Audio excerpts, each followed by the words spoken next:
আসসালামু আলাইকুম। আজকে তৈরি করব হোটেলের থেকেও নরম তুলতুলে নান রুটি। নান রুটি তৈরি করার জন্য প্রথমে 2.5 কাপের মতো ময়দা নিয়ে নিব। দিয়ে দিব হাফ চা চামচের একটু বেশি লবণ। সাথে দিয়ে দিব 2.5 টেবিল চামচের মতো গুঁড়া দুধ। গুঁড়া দুধের বদলে লিকুইড দুধও ব্যবহার করা যাবে। এখন দিব 2.5 চা চামচ ইস্ট। দিয়ে দিব উঁচু করে 2.5 চা চামচ চিনি।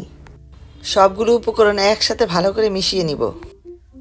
উপকরণগুলি সব মিশানো হয়ে গেলে দিয়ে দিব 3 টেবিল চামচ তেল। তেলের পরিমাণটা একটু বেশি করে দিলে রুটিটা সফট হয়। তেল ভালো করে ময়দার সাথে মিশিয়ে নিব। এখন দিয়ে দিব পরিমাণ মতো কুসুম গরম পানি। কুসুম গরম পানির তাপমাত্রা নর্মালও না, আবার বেশি গরমও না। বেশি গরম পানি হলে ডোটা বেশি ফুলবে না, আবার ইস্ট পুরান হলেও ডো বেশি ফুলবে না।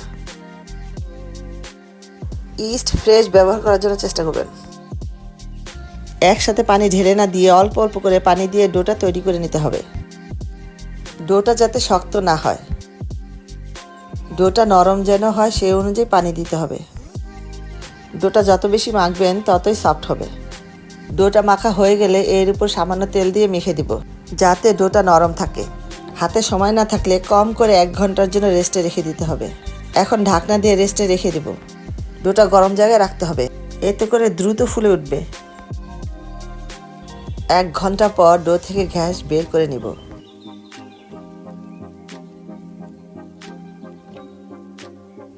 ডোটাকে বলের শেপ আকারে 8 পিস করে নিয়েছি। একটা বল হাতে নিয়ে বাকিগুলো ঢেকে রাখবো। এখন গোল করে রুটি বেলে নিব। রুটিগুলি সব একসাথে বেলে রেখে দেওয়া যাবে না। একসাথে বেলে রেখে দিলে একটার সাথে আরেকটা লেগে যাবে। রুটিটা একটু মোটা করে বানিয়ে নিব। আমি এই শেপে মোটা রেখেছি। ফ্রাই প্যান গরম হয়ে গেলে দিয়ে দিব রুটি। চুলার আগুন মিডিয়াম থেকে একটু কম রাখবো। ঢাকনা দিয়ে ঢেকে দিব। কয়েক সেকেন্ড পর দেখুন ফুলে উঠেছে। রুটির চারদিক চেপে চেপে ঘুরিয়ে ঘুরিয়ে সেঁকে নেব। দেখুন নান রুটিটা কত ফুলে উঠেছে। একইভাবে সবগুলো নান সেঁকে নেব।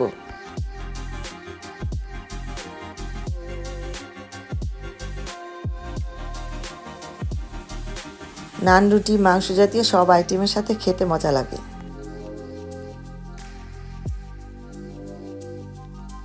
সবগুলি রুটি ভাজা হয়ে গেছে। তৈরি হয়ে গেল নরম তুলতুলে নান রুটি। আমার ভিডিওটি ভালো লাগলে লাইক, কমেন্ট, শেয়ার করবেন প্লিজ। আর আমার চ্যানেলটি সাবস্ক্রাইব করে আমার সাথে থাকবেন।